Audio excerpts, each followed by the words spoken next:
sobre o que é a Revolução dos Bichos. Nossa, esse mês foi um mês de leituras bem caóticas. Mas finalmente estou trazendo esse livro aqui e a gente termina a saga do George Orwell. Esse livro foi escrito em agosto de 1945 pelo George Orwell, como eu acabei de falar. Sem enrolação, vamos começar a falar sobre o que é esse livro, afinal de contas. Esse livro começa tal qual um conto da Disney, né? Com os bichinhos ali na fazenda, batendo lá entre eles. Eles falam, eles conversam, é tipo uma fábula mesmo. E tem um porquinho, na realidade um porcão, que tá ali meio moribundo, meio batendo as botas, meio xoxo, capenga, e ele chama a bicharada pra dar um último discurso ali, um último suspiro dele, pra falar o que ele concluiu da vida dele. O nome dele era Major. O Major, ele lança ali um discurso, assim, um discurso lindo, maravilhoso, sobre as minorias oprimidas, né, falando no caso dos animais. Ele fala que os animais são explorados, que durante todo esse tempo de vida dele, ele percebeu que o ser humano realmente tá ali pra explorar, e essa vai ser a vida deles pra sempre, a não ser que um deles faça alguma coisa. Um discurso ele falando de oprimidos e de inimigo em comum, e pouco tempo depois ele bate as botas. Importante dizer que ele ensina ali pros bichinhos um hino, né, uma música, falando sobre uma idealização ali de um futuro lindo, maravilhoso, onde os bichos vão viver livres, saltitantes, sem a exploração humana. E os bichinhos ficam muito tocados, eles decidem, né, fazer então uma rebelião ali, porque não tava dando mais, realmente o discurso inspirou muito eles. E aí eles fazem, assim, uma cena, gente, de... Sabe aquela cena do final de o bicho vai pegar? Expulsam os humanos da fazenda, batendo, mordendo, bicando. A fazenda agora é dos animais, não tem mais humanos ali pra explorar eles. E por um instante, tudo é lindo, tudo é maravilhoso, os bichinhos saem correndo felizes, ai que legal, nossa, que vida linda, maravilhosa. Mas eles têm total consciência de que agora, que não tem humanos, eles que vão ter que trabalhar pra, né, ficarem vivos ali. Eles realmente começam com essa divisão ali de tarefas, cada um vai fazendo a sua parte. Mais importante que isso ainda é um detalhe que eles fazem os 7 mandamentos dos animais. Tem regras muito importantes que, se os animais não seguirem, eles vão ser considerados traidores ali do movimento, né? Qualquer humano existente é ruim, os bichos não têm autorização para falar com nenhum humano, e qualquer bicho que tenha asas, patas, penas são ok. Tem outras regras simples ali, nenhum animal pode matar outro animal, nenhum animal deve fazer uso de coisas humanas, tipo dormir em camas humanas, umas coisas assim bem ok, simples. Uma das regras que eles escrevem também lá na parede é que quem não se inscrever neste canal aqui vai ser banido do convívio social com qualquer criatura. Eles deixam isso bem claro lá no painel, inclusive, importante lembrar. Os porquinhos da fazenda, eles eram os únicos que conseguiam ler e escrever de uma maneira mais fluente. Eles realmente eram bem alfabetizados em comparação com os outros animais. E isso foi importante para a revolução deles, realmente eles fizeram uso disso durante a revolução. Eles falaram, já que a gente sabe mais do que vocês, a gente vai ter um pouco aqui mais de...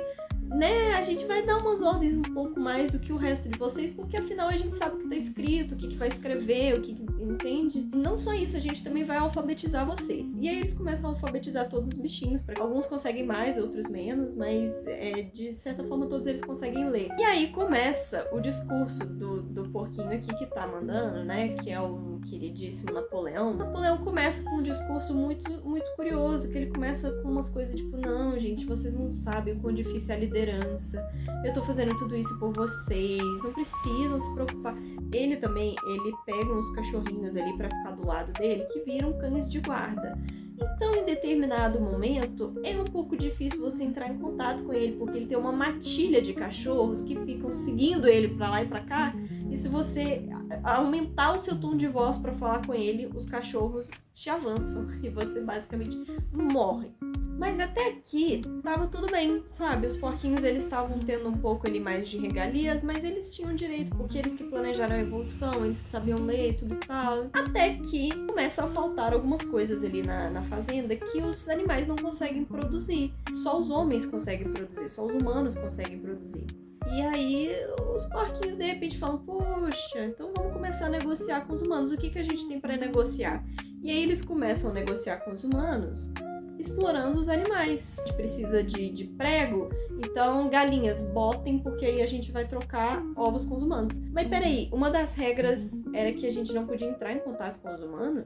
Ah não, mas isso é diferente. Aí essas regras vão sendo quebradas de uma maneira muito sutil. Nessa altura do campeonato, os porquinhos, eles já quebraram vários daqueles mandamentos, só que foi escalando de uma maneira tão sutil e tão, assim, devagar, que não deu tempo de ninguém questionar. E se questionasse também vinha um cachorro no seu pescoço, realmente não tinha muito jeito. Os porquinhos, eles vão quebrando esses mandamentos porque eles começam ali a se aproveitar das regalias que nós, seres humanos, temos. Por exemplo, uma das regras era: nenhum animal deve dormir em camas de humanos, né? No caso. Os porquinhos começam a dormir em cama, só que isso estava lá escrito, que era um dos mandamentos. Aí quando os bichinhos vão conferir, aí já tá assim: nenhum animal dormirá em cama com lençol, sabe? Eles vão fazer umas mudanças muito sutis pra justificar o comportamento deles. E os bichos ficam meio confusos, porque eles não sabem ler muito bem, aí eles às vezes pensam que se enganaram, que tá tudo certo, eu não lembro como é que era antes, se mudou alguma coisa, e fica nisso. Alguns animais, eles até pensam em protestar, eles percebem que tem alguma coisa errada,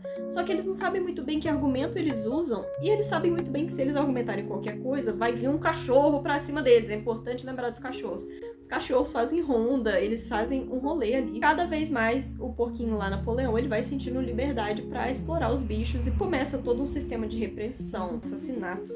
O ponto é que o Napoleão, os porquinhos ali, na verdade, eles vão se aproveitando cada vez mais dessa posição deles, fazendo cada vez mais coisas parecidas com o que os humanos faziam, até que chega no final do livro, já estão, tipo, andando em duas patas dentro de casa, tomando cerveja e jogando jogos de azar com os humanos. E os animais, olhando pela janela do lado de fora ali da casa, eles não conseguem dizer quem é humano e quem é porco, porque tá todo mundo parecido já, os porquinhos se transformaram em humanos de tanto fazer coisa parecida com eles. Vamos agora para a minha humilde opinião. Quero deixar muito claro, assim como eu fiz no outro livro do George, não é meu objetivo fazer uma lavagem cerebral na sua cabeça, te falando sutilmente sobre um partido específico.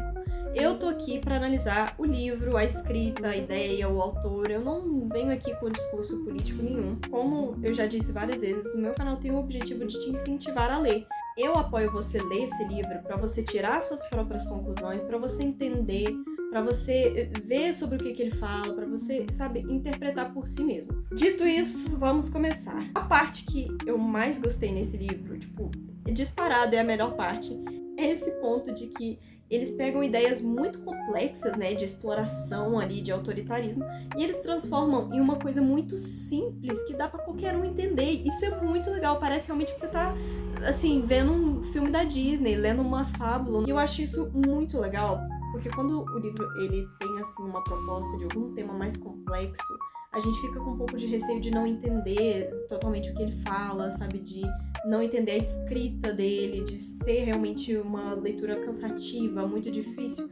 E esse livro, ele trata isso de uma forma não inocente, mas realmente com palavras simples, que dá pra qualquer um entender. São reflexões muito claras de desigualdade, como eu falei, de autoritarismo. O autor realmente passou ali por umas guerras, né? Uns períodos de guerra. Inclusive, ele passou pela Segunda Guerra Mundial, onde a cópia original dessa história quase explodiu e ficou perdida, né, pra sempre, mas tudo bem. Eu acho que eu gostei mais de 1984 do que desse livro, porque o 1984 ele tem uma vibe assim de que parece que você vai morrer a qualquer segundo, mas esse livro também é bem legal. É isso, esse foi o vídeo, muito obrigada por assistir até aqui. Se você gostou, não esqueça de se inscrever, deixa seu like, compartilha esse vídeo com alguém que você acha que pode achar esse livro interessante, de repente com alguém que você acha que precisa ler, enfim, não importa. Muito obrigada por assistir até aqui, eu vejo você na próxima.